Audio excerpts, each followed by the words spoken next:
Welcome to episode 4 of our 2023 Morels season. If you missed the beginning of the series, you can find it here on our channel.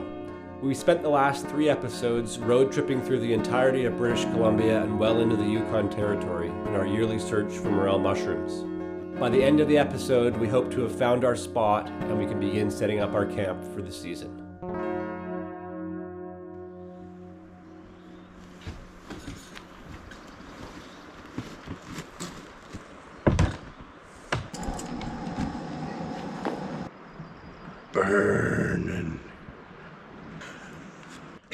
Burn. Burn. Well, we're taking off this morning. It's just after 7 a.m. headed towards Ross River, Yukon, and then after that we'll be heading on to the next burns. Nice morning, going into Ross. Haven't been there for quite a few years.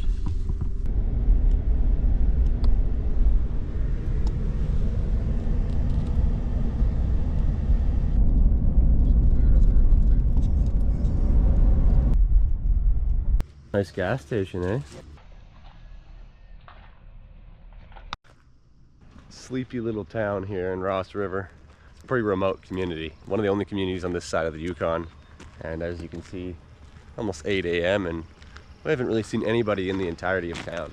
We might come back through here later in the season, in over those far hills across a cable ferry and a bunch of bridges. Now the bridges over there aren't in yet, because in the wintertime the ice coming down the rivers is so extreme they have to take all the decking off the bridges and then reinstall it all every spring.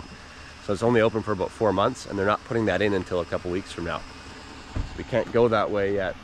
Tried to go to the general store here and it doesn't even open until 10 a.m. So that's their wake up time here in Ross River.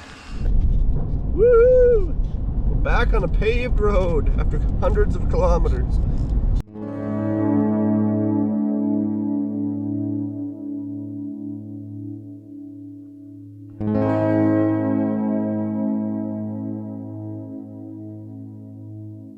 Over there on that whole hillside is an old burn from, I think this was 1999. Randy was here the year after that burn. And that was the first time I ever came to the Yukon, was in 1999. A young kid at the time. That year was the first time I ever checked out a burn. And had a pretty big impact on my life, I'd say. A little bear. Run, bear, run. Here's a burn from nearly a decade ago. I harvested this burn with Alec and Alec, so you can see how it started to regenerate.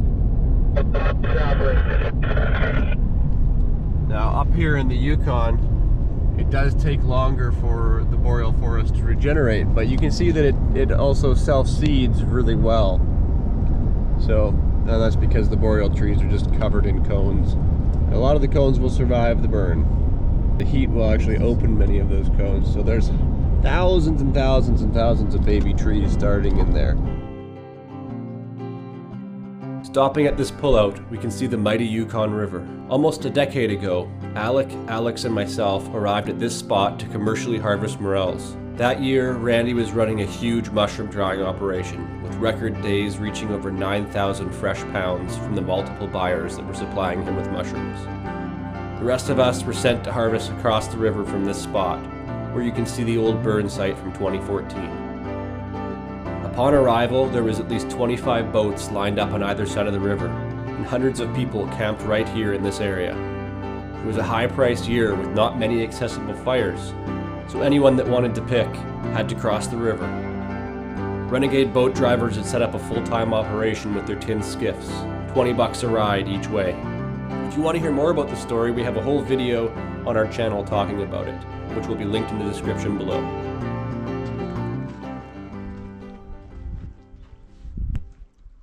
I remember we loaded up here one day and went all the way up the river there, past that island, around the corner. Point to this mountain right here. We hiked up and over many times.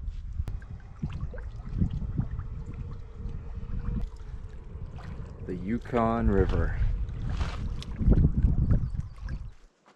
Campsite. Campsite.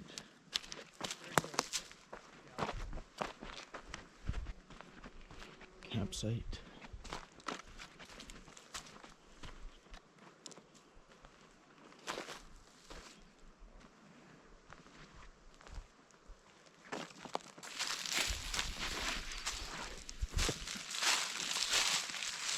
So you can imagine in all the open areas around here where there's no trees would have been mushroom buying depots and little restaurants, and then scattered all through the openings in this forest would have been hundreds of tents and camps.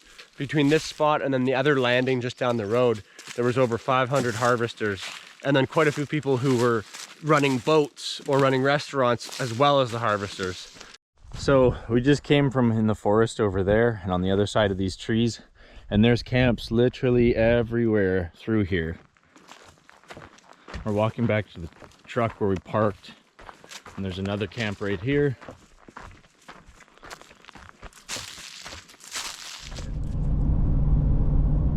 After a long scenic route through the eastern Yukon, we have come to the junction of the Robert Campbell Highway and the Klondike Highway.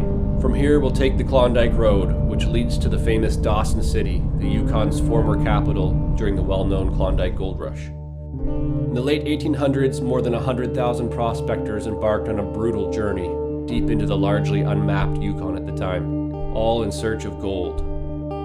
George Dawson, the founder of Dawson City, was one of these people.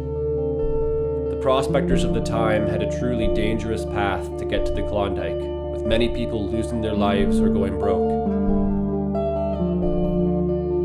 For the few that made it to the heart of the Klondike and struck it rich, it made a temporary home in one of the most iconic gold rush towns of the era. The Klondike's unique geography is almost like a massive scale sluice box, with its ribbed-like ridgelines running from the Tombstone Mountains over the top of the World Highway and south of Dawson City. We'll be spending a lot of time driving up and down this road over the next month.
Snow melt stone. See, there's where they put the mine landing in over there. So they had that barge that goes across, and then the government part was right there, campground. So this is where it all started. That's where it all started.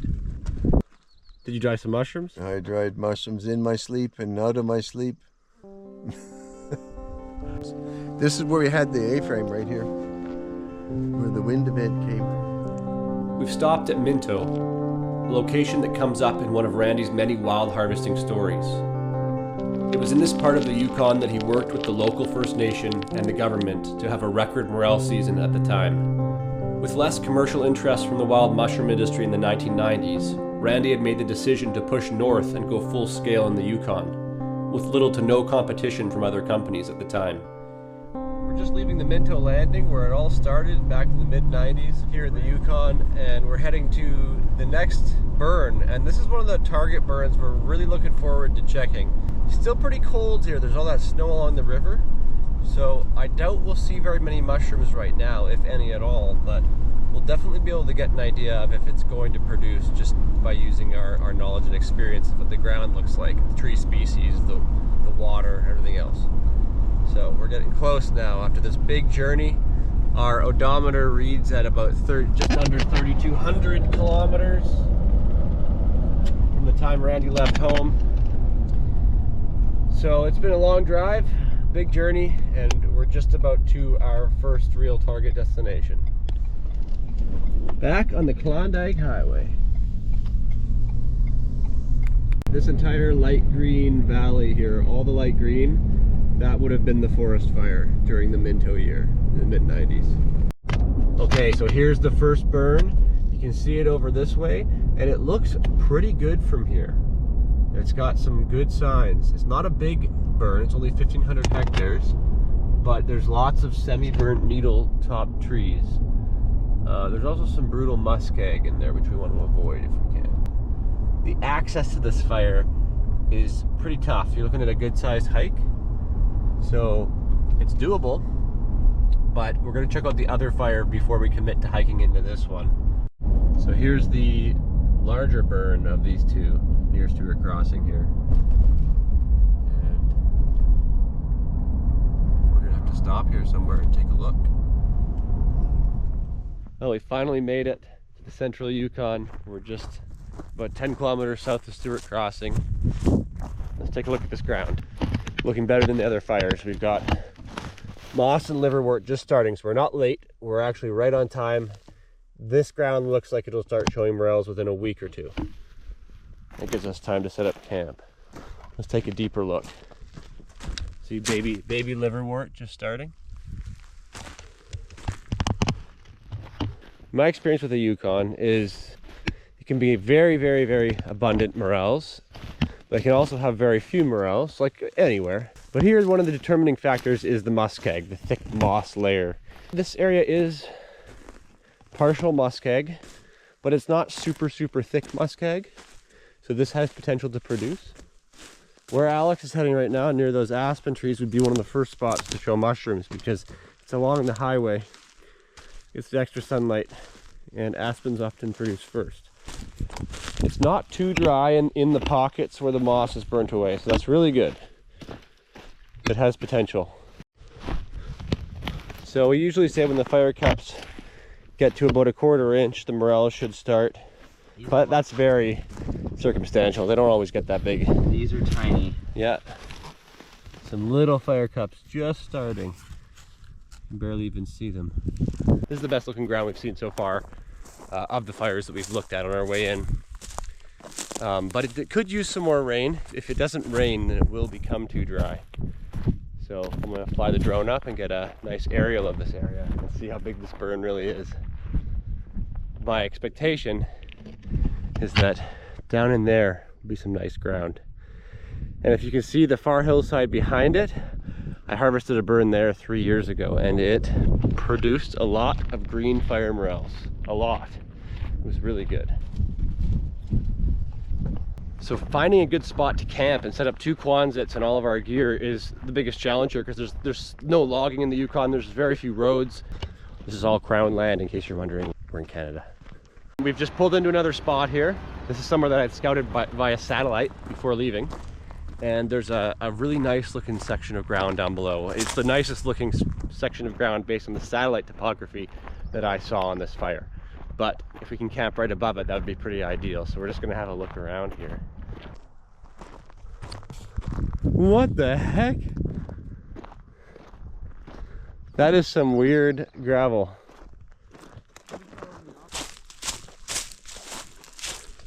Burns right here through this little grove.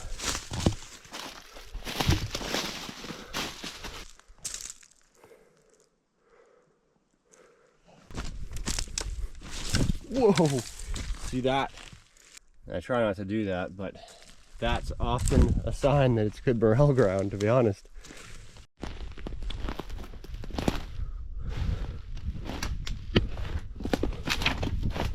Hello everybody, welcome to the Yukon. This could be one of our main fires this year. Like, I drop down, big flat ledge, come around, drop down, big ledge. And the ground I want to get to is what you see far in the distance over there, which I'll drone over that pretty soon here. If this area here can stay wet and doesn't dry out, this is going to be really nice ground right here. All these nice needles, mix of spruce and aspen. maybe the odd pine tree. It's exactly what we like to pick in. Coating of this orange. It checks a lot of the boxes. It just needs to stay wet enough. It's looking like it's possible to hike down there. It's a gradual slope. It's not a cliff or anything like that. It's looking promising. Over there, through those green trees, there's a bit of muskeg to go through, but not bad. I can see a path through there that takes you through nice ground the whole way. And then once we get up into that big area over there, it's 3 kilometers long by 1.5 kilometers wide. So that's a good chunk of ground. If it's producing, a lot of mushrooms could come out of there, and it's within walking distance of where we're parked right now. So this could be, that's the first real viable spot to camp that we've seen. And some of these spruce trees are big for the Yukon and boreal forests. This is an old growth tree for here, basically. While I was putting together the satellite imagery for this video, I noticed that about half the fire perimeter had been updated to recent imagery. You can see the camp that we'll build in the coming episodes just along the edge of the updated photo. The large flat area that I'm interested in, which kind of looks like a big vulture's head, should be easy to harvest ground, which we are excited to explore as the season progresses. If you look carefully, you can see white trees mixed into the green conifers. Those are trembling aspen.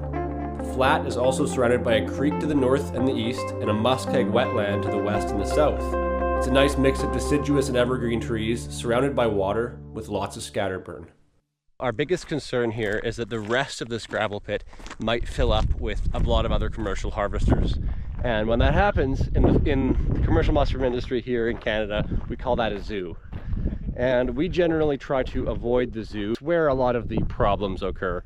And it's quite an experience, but it gets old. So what we'd like to do is sort of lock down this far section of the pit, and just set up in a way where people can't really get past our structures. It's not that much space back in there anyways. It's just enough for our stuff.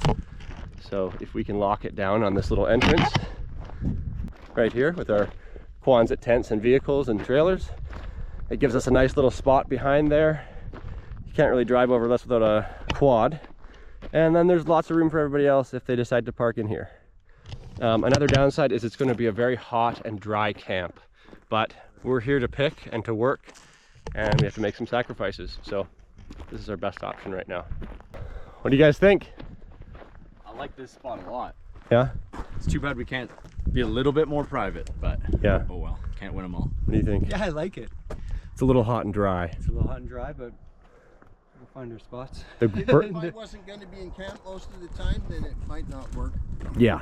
But because of that. Yeah. Yeah, he might not be able to leave camp much. Yeah. So with a scenario like this year, where we can't camp on private land in a massive burn, they're all smaller burns, it's pretty likely that we need to leave somebody in camp at all times to watch our stuff, because people do try to take advantage of mushroom pickers, and there's sometimes people come in and they know that it's an open camp and they try to steal stuff. So we'll have to have Randy as our security guard, mushroom dryer, and cook, and we'll do chefs on that, but it'll probably mostly be Randy, and he can keep us, the 3 of us, picking hard every day, and we'll work as a team, share all of our mushrooms, and make the most of all of this. So in case you didn't already know, we are in Canada, and you know how you can tell, right? There's a moose hip bone in the fire pit here, just sitting here, from a moose in Canada.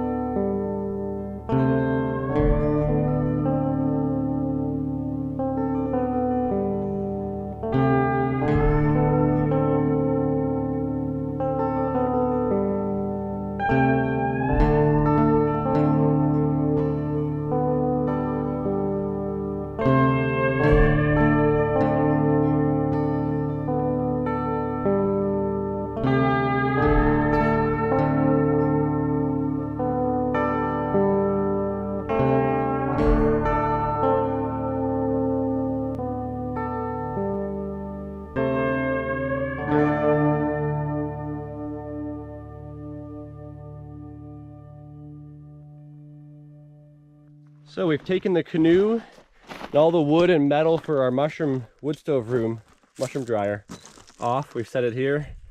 Parked the one trailer here. We are almost out of drinking water from our journey. So me and Randy know of a natural water spring about an hour down the road, so we're gonna have to go fill up. So it's an hour down the road and an hour back just to get water.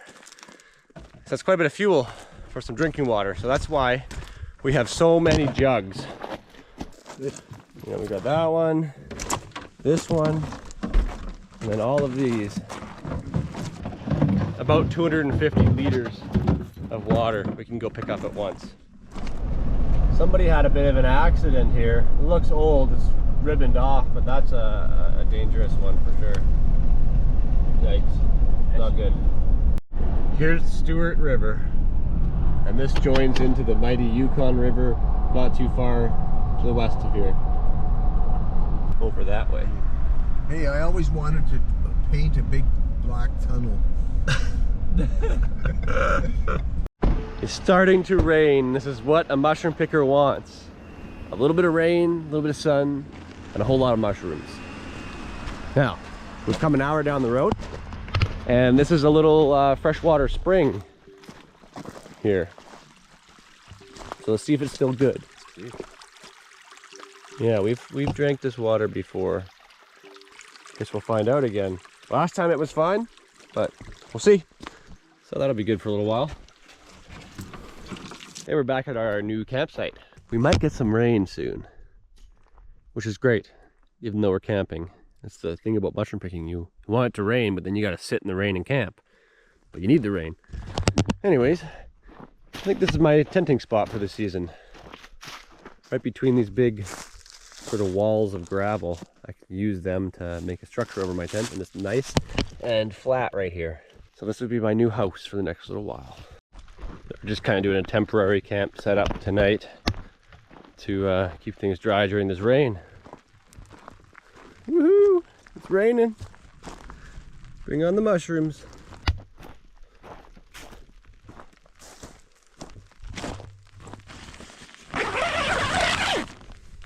Rain trench right around so the rain can drain past my tent. But I think it's worth it for the extra little bit of shade and wind coverage and the sound dampening from the generator that'll be running over there.